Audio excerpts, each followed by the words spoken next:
What's going on with the ACC? Before the season, sat right here in this chair, looked right into this camera, looked at you into your depths of your soul and told you, I think Clemson's winning the ACC.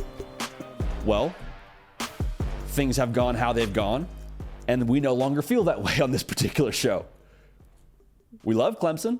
We love Dabo Swinney. Will Shipley, friend of the program. I'm actually not even out on Cade Klubnik, to be real with y'all, but the way that this thing is shaking out, there's some good teams in that conference that are making some noise right now. Clemson has 2 conference losses. Need some things to happen for them to be able to win that conference for another year. The undefeateds right now in this conference are Louisville, shout out Jack Harlow, Florida State. Florida State, man, a lot of people from the Knoll Nation are tuning in the program. We appreciate y'all. North Carolina, Drizzy Drake Maye, still balling, still doing his thing. They got Tez Walker back now, and Duke. And this is all, again, undefeated within conference play. So, we'll start with North Carolina. I think the defense looks improved. My question is that real? Like, I know we're only halfway through the season, and they've been solid to this point. Is that real? I'm not 100% sure yet. It's genuinely a question I have. They'll have a good test this week with Miami coming to town. A lot of jokes about Miami, a lot of jokes about taking a knee, and, like, that's fine. I mean, like, you reap what you sow. I understand it. But let's not dismiss the fact that Miami was set up to win that football game. Made a poor decision, have to live with the results. But that's still a football team that can beat you.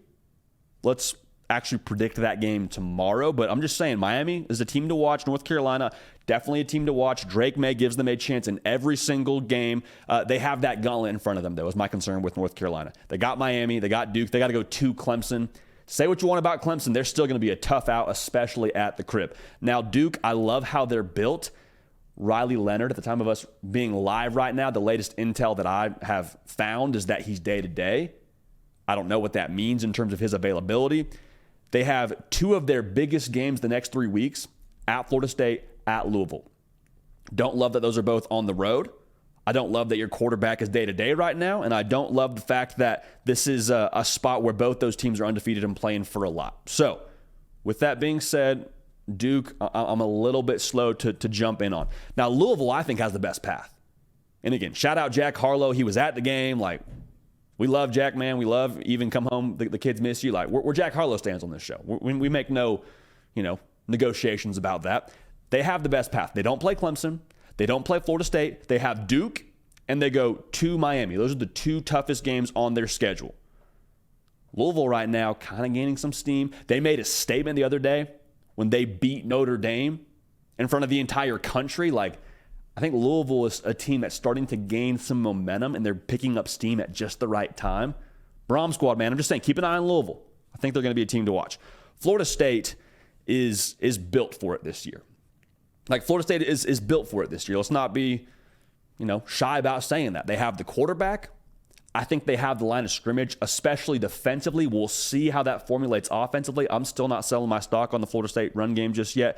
And they have the weapons. Keon Coleman, we saw what he did in person, catching that game winner against Clemson. Dude is a freak show. I'm pretty sure he was developed in a lab. He was going to be an Avenger, but instead decided to play football. And they have the culture. And that's a very, very key thing now. Florida State, in my mind, has the culture to respond to the difficult circumstances they've faced to this point in the year. Back and forth against Boston College, where it's a red bandana game and they're on the road. It's a look-ahead spot before Clemson. They go and play Clemson, and it's Clemson's really last chance to make a statement in the ACC and stay alive in the conference title race. And, like, they were able to pass both those tests. I'm a little bit concerned about how human they looked and what it took to win those games. And we'll talk about that more just a little bit later in the show. But I think that as a whole, like, Florida State is that team that will make it to the conference title game. So I got Florida State. I got Louisville. I just think the roster and the experience for Florida State is what gets them over the hump in this conference. I think they end up winning this conference. I think the number 1 returning production pays dividends, especially late in the year. You don't get rattled late in the year. You don't get rattled in that spot. I'm curious to see now if Florida State has any losses, and if they do, how many do they have? Because their toughest 3 games to me are Duke, Miami, both in Tallahassee, and then at Florida.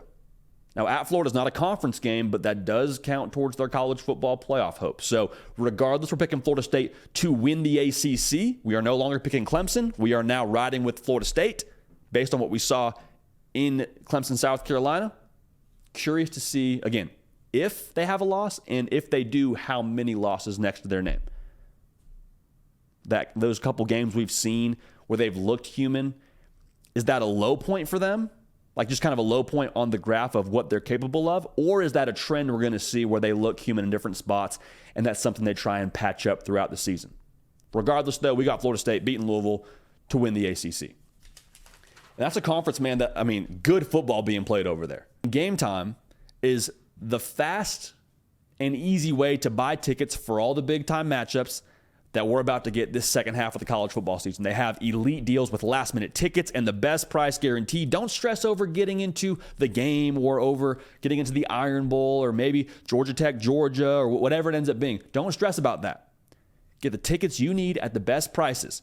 Game Time is the place for last-minute ticket deals. Forget planning months in advance. Game Time has deals on tickets right up to the day of the event. So you can wake up on a Saturday morning and say, you know what, actually, Ann Arbor's not that far. Actually, I do want to go to that game. Or, hey, Columbus, Ohio's not that far. I do want to go to Penn State, Ohio State. Wake up that morning, use Game Time, get tickets you need. Get exclusive flash deals on tickets on all the sports and entertainment events. The Game Time guarantee means you'll always get the best price. So if you find tickets in the same section and row for less, Game Time will credit you not 100% of the difference, 110% of the difference. So here's what we're going to do. Snag the tickets without the stress with Game Time. Download the Game Time app, create an account, and use code HARDCOUNT for $20 off your first purchase. Terms apply. Again, create an account, redeem code HARDCOUNT for $20 off. Download Game Time today. Last minute tickets, lowest prices, guaranteed. Hey y'all, thanks so much for watching. Subscribe to the channel here to make sure you don't miss an episode of the Hard Count. Also be sure to check out other videos on the On3 YouTube channel.